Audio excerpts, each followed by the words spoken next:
It is sometime around 2,500 years before the birth of Christ, and 3 men are cutting down trees. Their names are Shem, Ham, and Japheth. Their father gave them the assignment. Their father is a man named Noah.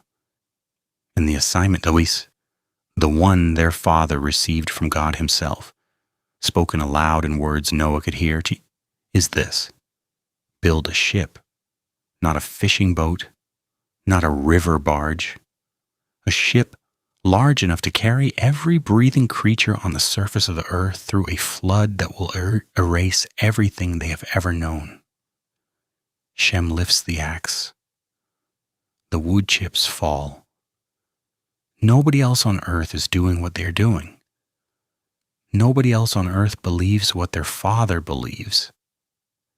And somewhere in the back of every mind in that family, though none of them say it out loud, is a question that has never fully gone away.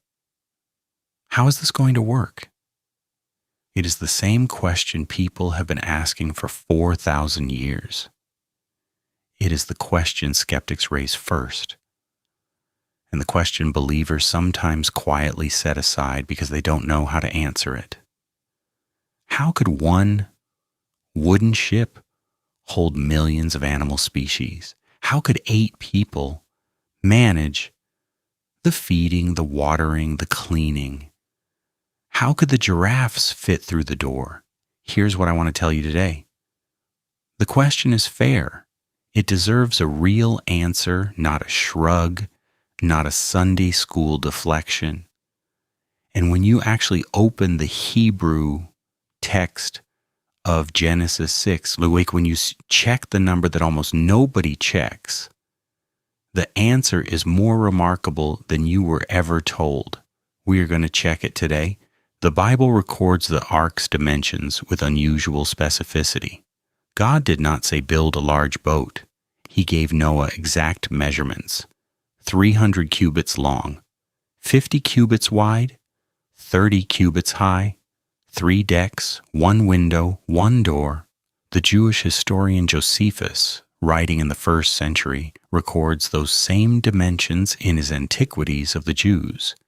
He had access to sources we no longer possess, and he took the account seriously enough to note that remnants of the vessel were reportedly still visible on the mountains of Armenia in his own day.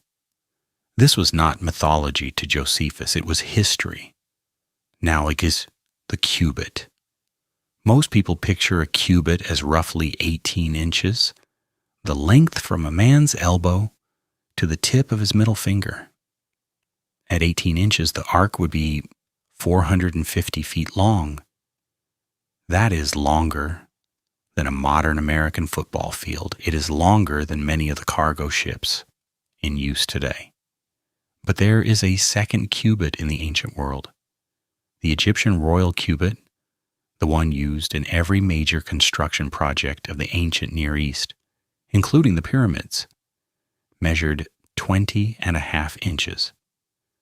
If Noah used the royal cubit, a standard unit of measurement across the entire ancient world, then the ark was not 450 feet long. It was 510 feet long. Stay with me. At those dimensions, 510 feet long, 85 feet wide, 51 feet tall, 3 decks, the ark's total internal volume comes to approximately 1.5 million cubic feet. Engineers from Lloyd's Register of London, the oldest maritime insurance organization in the world, analyzed the ark's dimensional ratios in 1977. Their finding was not religious. It was structural. The ratio of length to width to height that God gave Noah is, in their professional assessment, close to the optimal ratio for a vessel designed to survive rough open ocean conditions without capsizing. God did not give Noah the dimensions of a bathtub. He gave him the dimensions of a ship.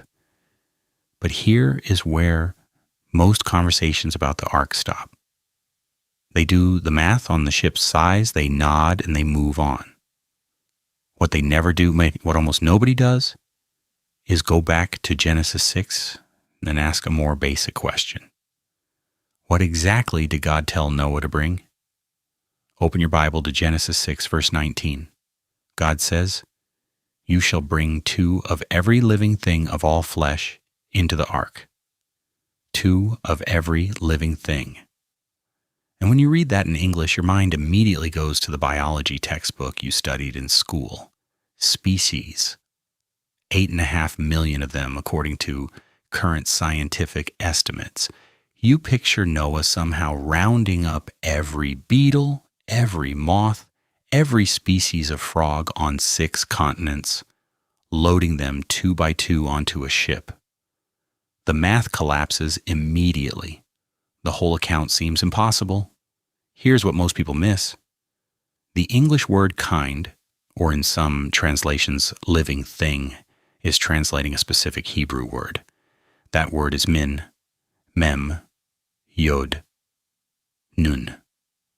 It appears 10 times in Genesis chapter 1 alone, every time God creates a new category of life.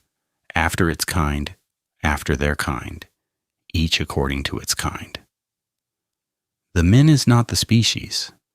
The min is something closer to what modern biologists call a family, or in some cases a genus. It is the original created category, the biological unit God Himself established in the beginning. And when you understand min, the number of animals on the ark changes completely. Researchers studying what they call baraminology, from the Hebrew bara, to create, and minkind, have spent decades analyzing which modern species descend from which original created kinds. Their most conservative estimate places the number of land animal and bird kinds that would have needed to board the ark at somewhere around 1,400. Not millions, not hundreds of thousands.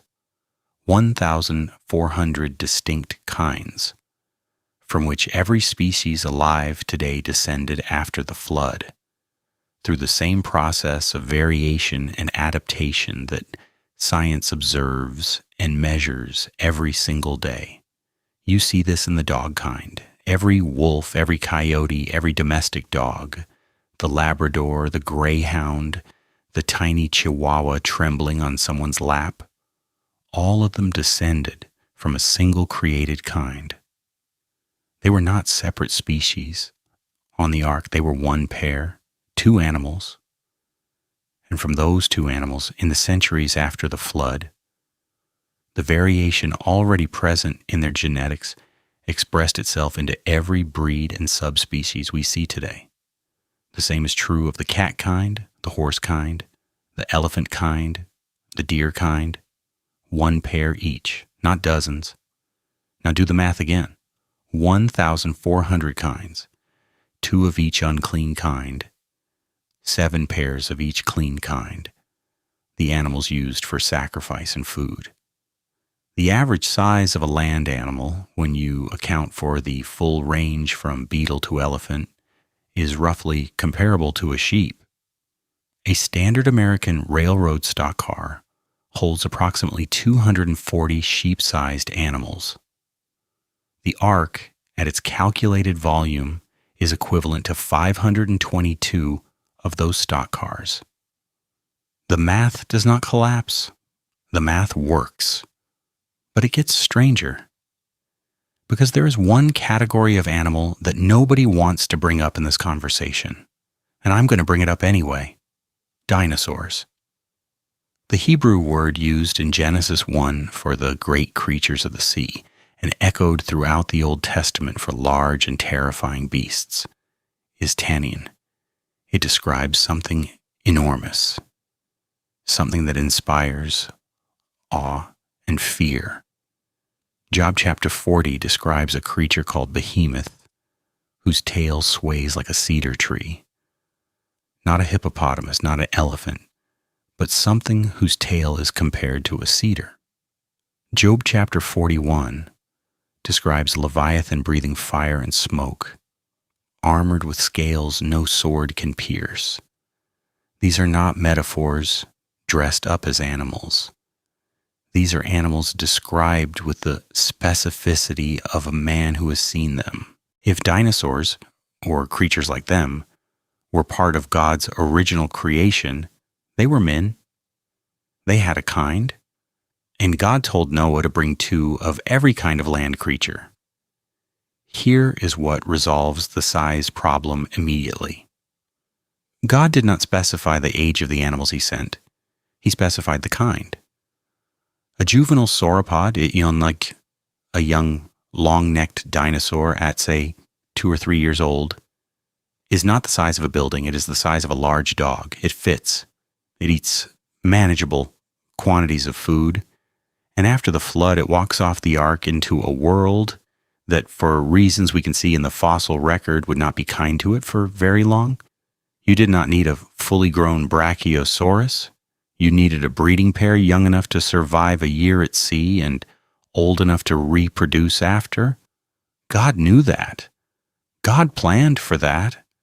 Before Noah cut the first plank of gopher wood, every logistical detail had already been solved by the one who designed the biology in the first place.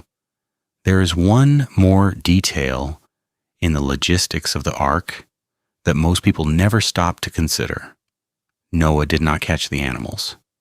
Read Genesis 7 carefully, not quickly, not as a story you already know, but slowly, the way you would read a legal document or a letter from someone you love. Verse 8, verse 9. Of clean animals and animals that are not clean, and birds and everything that creeps on the ground, 2 by 2 they came to Noah into the ark.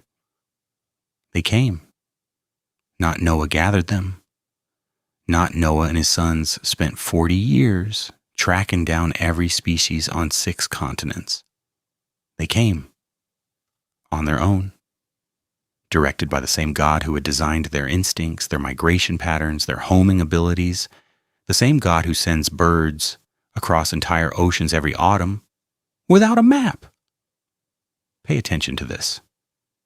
God did not give Noah a logistical problem. God gave Noah a construction project. Build the ark. That was Noah's job.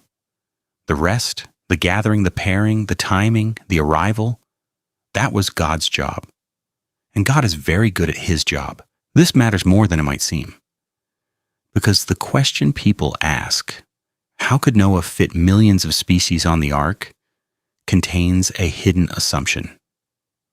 It assumes Noah had to solve the problem himself.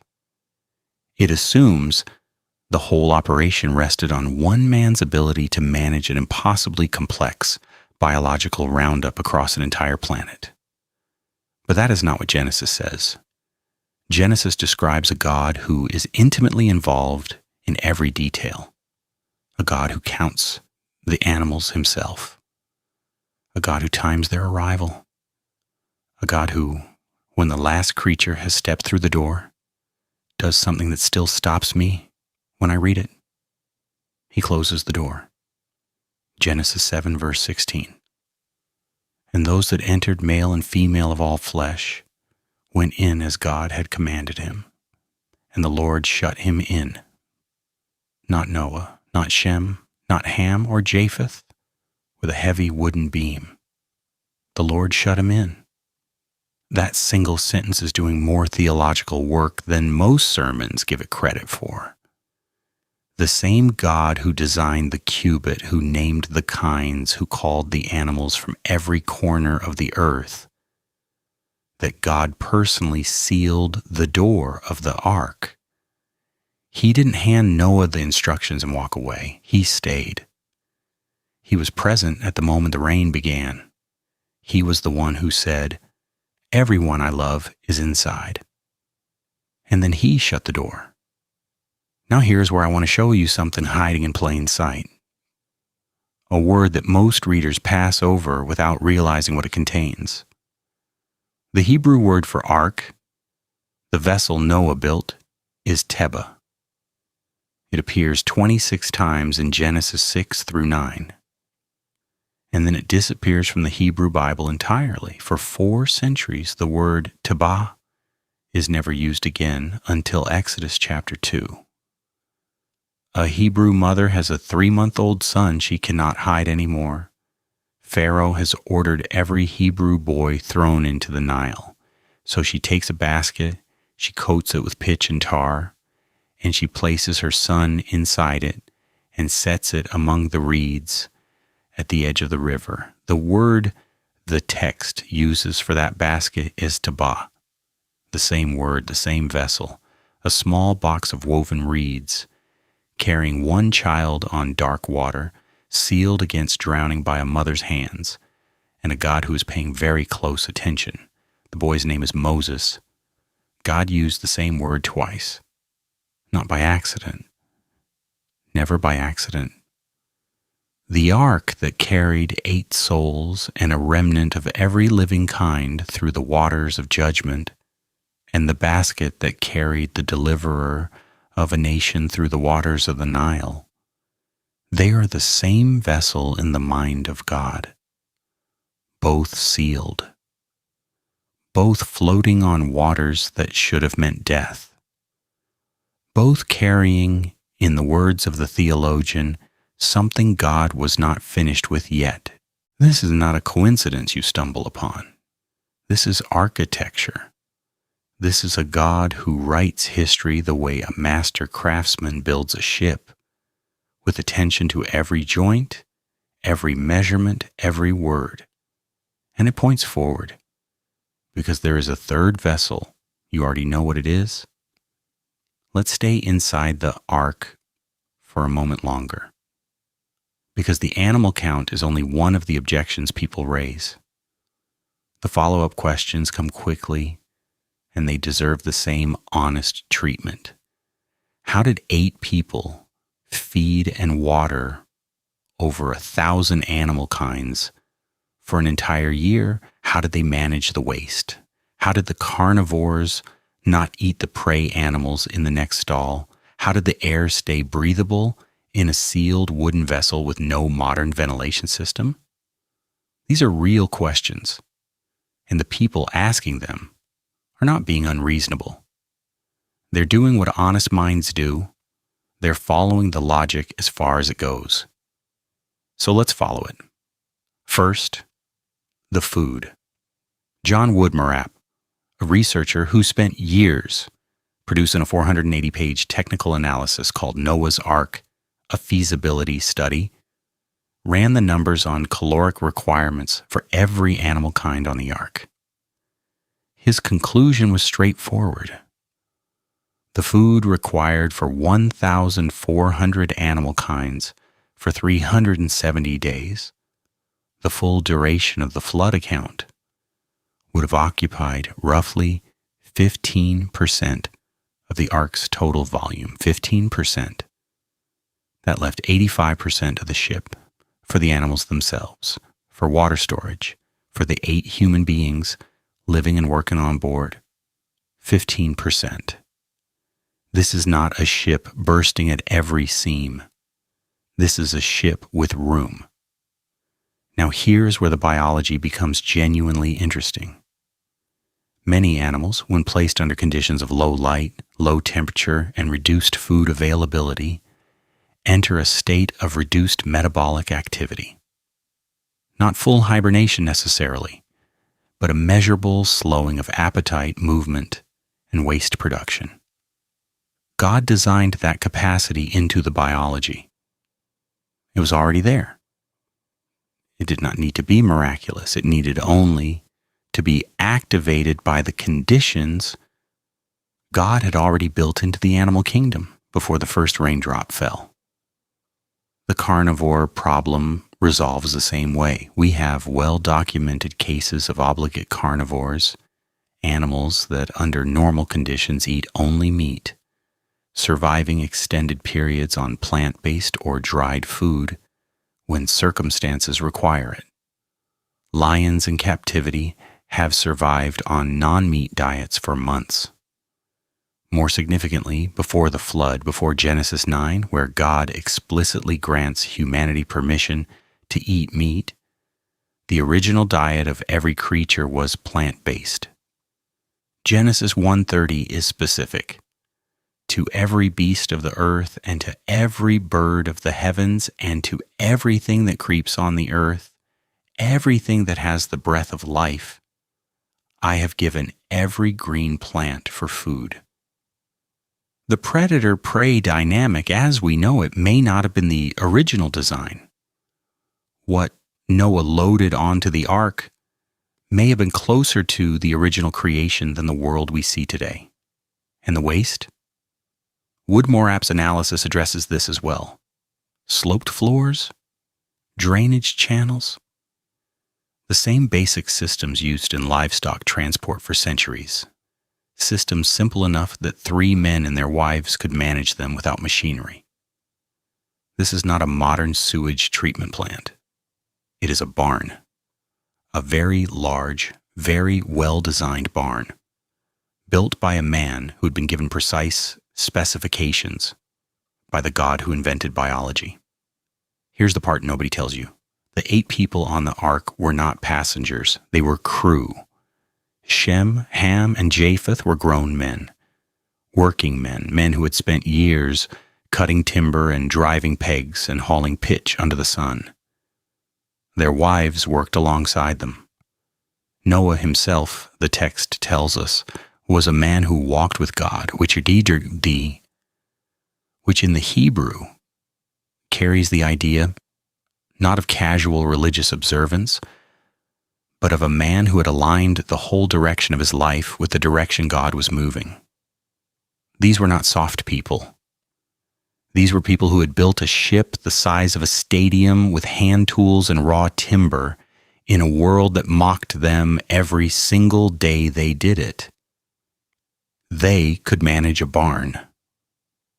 This was not a catastrophe waiting to happen. This was a prepared vessel carrying prepared animals, managed by prepared people, sustained by a God who does not begin projects he cannot finish. Not once. Not ever. Not in the history of the world. That is not poetry for its own sake. It is the testimony of every person in this book who trusted God when the math looked impossible. Noah trusted. The ark floated. Moses' mother trusted. The basket held. And every single time, the vessel God ordained carried its cargo safely to the other side. But there is still one question left, and it is the deepest one. Not how did the animals fit, not how did 8 people manage the feeding. The deepest question is the one that sits underneath all the logistics, the one that the skeptic never quite gets to, and the believer sometimes forgets to ask. Why did God save anything at all? There is a verse in Genesis 6 that comes before all the measurements, before the cubits, before the gopher wood, before the 3 decks and the 1 window and the door in the side. Before God says a single word about the size of the ship or the number of the animals, he says something else, something quieter, something that if you read past it too quickly, you will miss entirely. Genesis 6, verse 8. But Noah found grace in the eyes of the Lord. That is where the ark begins. Not in a shipyard, not in a forest of gopher trees. It begins in the eyes of God, looking at one man in a world that had gone completely dark and finding something worth saving. The Hebrew word translated grace here is chen, the same word used throughout the Old Testament for unearned favor, not reward, not merit, not the result of Noah being better than everyone around him, though the text does call him righteous. The text also makes clear that the earth was filled with violence, that every intention of the thoughts of every human heart was only evil continually. That is the world Noah lived in. That is the air he breathed every morning. And into that world God looked and extended chin, grace, favor given, not because it was deserved, but because it was God's nature to give it. The ark was not an engineering achievement. The ark was a grace project. And now the third vessel. You remember Teba, the word that appears in Genesis and then disappears for 4 centuries, only to reappear as Moses' basket on the Nile. 2 vessels, same word, same God, same pattern, dark water, sealed vessel, cargo. God was not finished with. The third vessel is not made of wood. The Apostle Peter, writing to scattered and persecuted believers in the first century, makes the connection himself, not as a clever theological observation, but as pastoral comfort for people who felt like they were drowning. 1 Peter chapter 3. God waited patiently in the days of Noah while the ark was being built. In it, only a few people, 8 in all, were saved through water, and this water symbolizes baptism that now saves you also. Peter sees the ark not as a historical curiosity, but as a picture, a type, in the language of biblical theology, of something God was planning from before the first raindrop fell. The vessel that saves is not the one you build. It is the one God provides. Noah did not design the ark. God designed it and gave Noah the measurements. Moses' mother did not design the basket's path through the reeds of the Nile. God directed it to the one woman on the riverbank who would pull a Hebrew child from the water and raise him in Pharaoh's house. And the third vessel, the one Peter is pointing toward, the one that carries human souls through the waters of judgment, was not built by human hands either. It was built on a hill outside Jerusalem, out of 2 pieces of wood, by soldiers who did not understand what they were constructing. This is the architecture of God. This is what it looks like when the author of history plants a detail in chapter 6 of Genesis that he intends to resolve in the final pages of the story. The Debah was never just a boat. It was a promise dressed as lumber. It was God saying, long before Calvary, long before Bethlehem, long before the prophets had names for what was coming, I will provide the vessel, I will shut the door, I will carry what I love through the water, and I will bring it safely to the other side. And here's what I want you to sit with. Genesis 7:16 says, the Lord shut Noah in. The door closed from the outside. Noah did not lock himself in. God locked him in. That door, sealed by God's own hand against the rising water, was not a prison. It was a promise. You are inside. I have you. The water cannot reach what I have sealed. There is a moment in every life, you know the one, where the water starts rising and you cannot see the shore, and the vessel you are sitting in feels very small and very fragile and very alone on a very large and very dark sea. And the question you are asking is not a theological question. It is not about cubits or animal kinds or the feasibility of ancient naval architecture. The question you are asking in the dark is simpler than all of that. Is the door shut? Did God seal it? Is what I love, is who I am, held inside something stronger than the water outside? Noah did not shut the door. God did. And the God who shut the door of the ark is the same God who, on the 3rd day, opened a different door entirely, not to let the water in, to let the light in, to let the world know that the vessel had held, that the cargo was safe, that death had done its worst against the wood and the pitch and the promise had not broken. The ark floated. It always does. So let's bring this home. 3 things I want you to carry with you when you close this video. The first is this.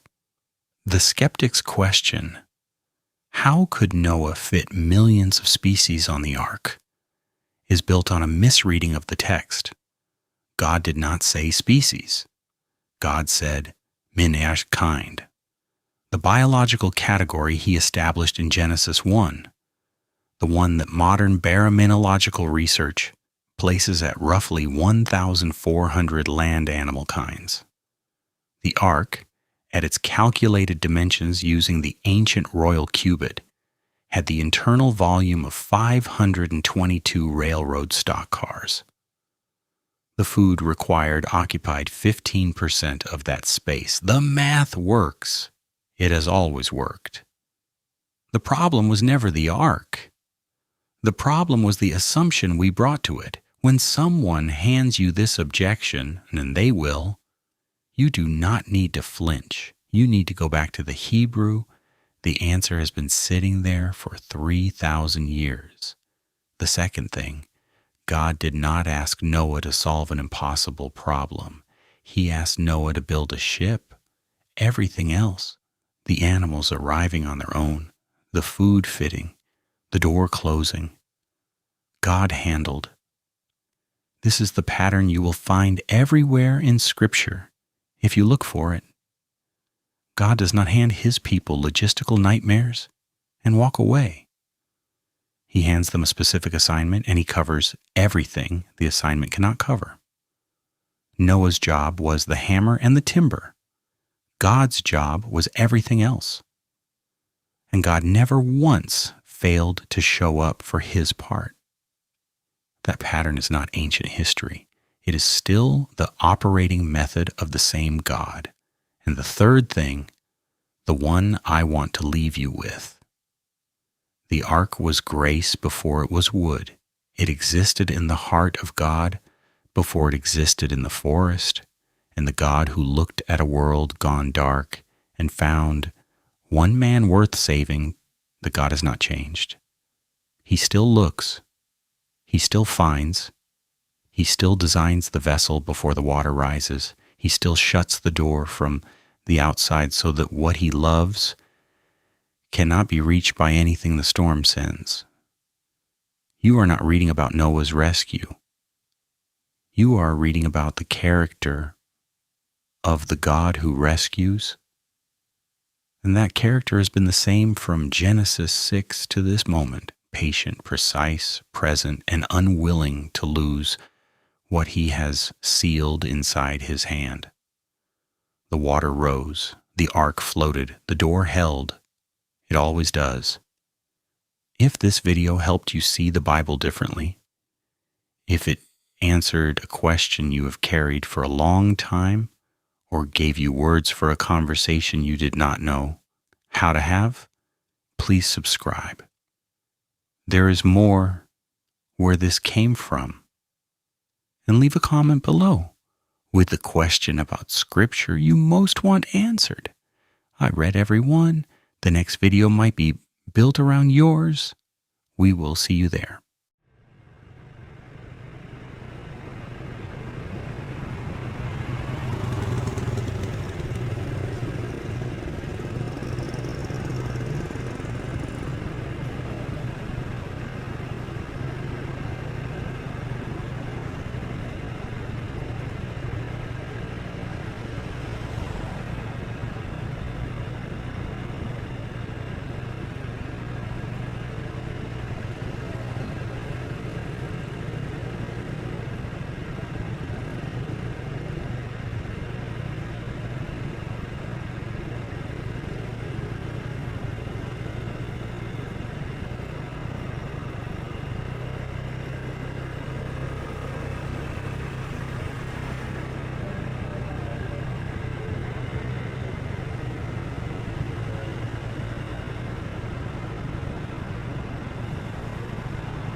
album mình trả là thế giới sinh vật à? Thế bây giờ anh chọn đi.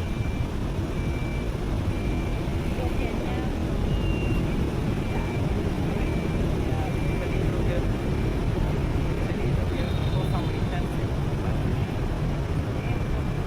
Em bảo anh em được. Em chiều nay anh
Hey!